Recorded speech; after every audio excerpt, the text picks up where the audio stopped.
Jenny, welcome back to the Bookworms Buddy. It is the end of March already, and I can't really believe how fast this new year is going. But anyway, I did really good in March with books. I read 9 books in March. I guess things may have settled down a little bit, or I just enjoyed the books more. I don't know. So anyway, let's get started.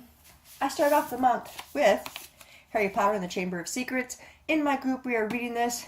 It's a whole year thing. We're reading a book a month, and I have to say that I'm enjoying these first few books a little bit better than the first time I read it, because I just thought it was, it was just really too middle grade for me to read. But over time, since I read this the first time, I've been reading more middle grade books, and I have a better understanding and enjoy them more often. So now I'm enjoying these first 2 books that we've read a lot better than I did the first time, and that's exciting. So yeah, I really, really enjoy this. If you want to join along with us in reading this, then I can link to that in the description box below, and you guys can come check that out. I ended up rating this book 4 stars. The next book I read for the month was The Bargaining, and this is by Carly Ann West. This is kind of like a paranormal-ish mystery kind of story. You have this young girl who is just a problem to her family, and she gets sent off to her father, and then she has to deal with her stepmother April, and she thinks she's kind of crazy. She wants to go fix up this old house in the woods, and they find things out, and things start happening, and it was actually a very good story. I knew I probably would like it just because it is paranormal and it is kind of mystery, thriller-ish kind of book. So I ended up rating this one 4 stars. The next one I read was Go Ask Alice. And of course on the book it says Anonymous. This was written actually by Beatrice Sparks. And this book is not a real diary. And the original book will say a real diary on it, and I will display that here. This book is not a true story, not a real diary, so if you look at it like that, then it's decent. But if you're reading it as though it is a true story, then it's just really, you're not going to like it because it's not realistic. There's some things in there that just don't, they don't work for the type of story that it is. It's a girl who gets wrapped up in drugs, and this is her diary that she writes on a daily basis and things that she goes through. This book is also a banned book, which I don't really understand why it's really banned. I mean, there is drug use, but there's really not much sexual content, and that's one of the things it had mentioned as to why it was banned. But yeah, I think it's silly that this book is banned. I ended up rating it 3 stars because I looked more of it as entertaining me and keeping me reading. And I mean, it's real quick because it is in diary form. So it was a real quick read, but just really unrealistic if you think of it as true story. So yeah, I mean, read it for entertainment value. Don't read it as though it's a true story. The next book that I read was Archetype by M.D. Waters. This book was given to me last year for a Pick 5 Challenge by Jen, and I never got to it. I didn't actually read this one. I read my paperback copy. I got this one at the Dollar Tree for $1, and I couldn't pass that up. And I really, really, really enjoyed this. In this series, it's pretty futuristic, and women are a commodity, kind of, and fertile women is very rare. So the introduction into it was pretty cool because the wife, she has no memory of anything, and there's supposed to be this doctor who's helping her, and the story just unwinds really well in this first book, and I really, really enjoyed that. But she can't remember anything. She starts piecing things together, and it just goes crazy after that. So yeah, this one was really, really good. I ended up rating this one 5 stars.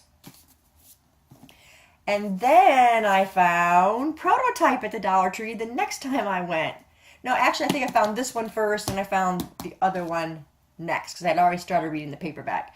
But yeah, $1 for both of them. And this is book 2. It's a duology. There's no more books after this, and I think the wrap up was really nice in this one.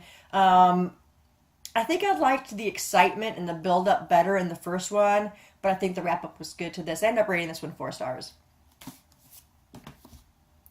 The next book that I read for the month was The Ersatz Elevator by Lemony Snicket. This is book number 6 to the series of unfortunate events, and I liked it. I've been liking the entire series, but I've heard from people that reading them all bunched together kind of gets, pretty annoying and kind of, repetitive and stuff because of all the unfortunate events. So I find that it's better for me to read one book a month.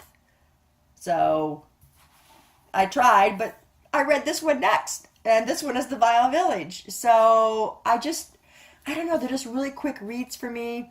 This is the only time that I read 2 in a month, I believe. I don't know if I read any of the other ones 2 in a month, but if you don't read them all too close together, I think that it's probably a better, more comfortable read because it does get annoying because they're so unfortunate and you're just waiting for that good thing to happen. So yes, book number 6, The Ersatz Elevator, and then book number 7 was The Vile Village. Enjoyed them both. They both got 4 stars. And then the last book that I read, and this did not work out the way I wanted it to.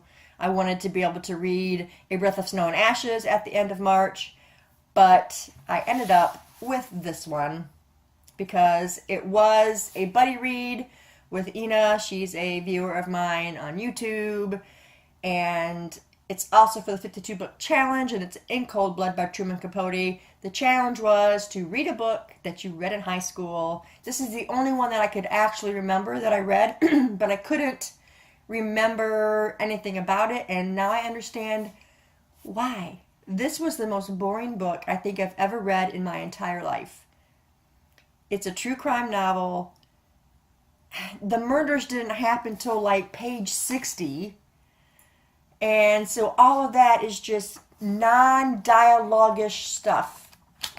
And the book was so slow. No dialogue, no excitement. It was just kind of mundane and nonchalant. And the only thing that I really enjoyed was because it wasn't a tome.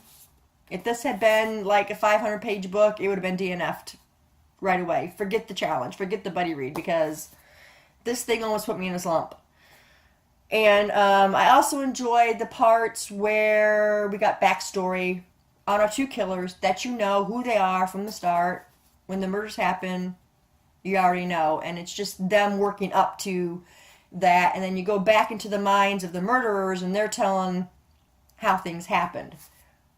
Which that was fine. That was a little more interesting. But it's not enough for me to change my ideas and my thoughts on this book.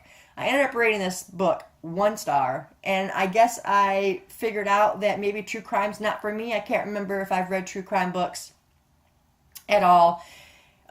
If this was the first one, I really don't remember. I think maybe I should just stick to mysteries, normal mysteries that aren't true crime, and I may get along better that way, but I was really disappointed, and it just took me forever to read. It was probably over 2 weeks, and I picked up these 2 books and read these 2 in between it. Yeah, so In Cold Blood. If you like true crime, give it a try. I won't ever pick this book up again, and it may be going to my used bookstore. I don't know, just 1 star. That is my wrap up for March. You can, of course, read all of my written reviews on my blog or on Goodreads. That'll all be in the description box below. If you've read any of these books, let me know. And what did you read in the month of March? Let me know that too, and we will talk about it. Thanks, guys, for staying tuned, and I'll see you in the next video. Bye.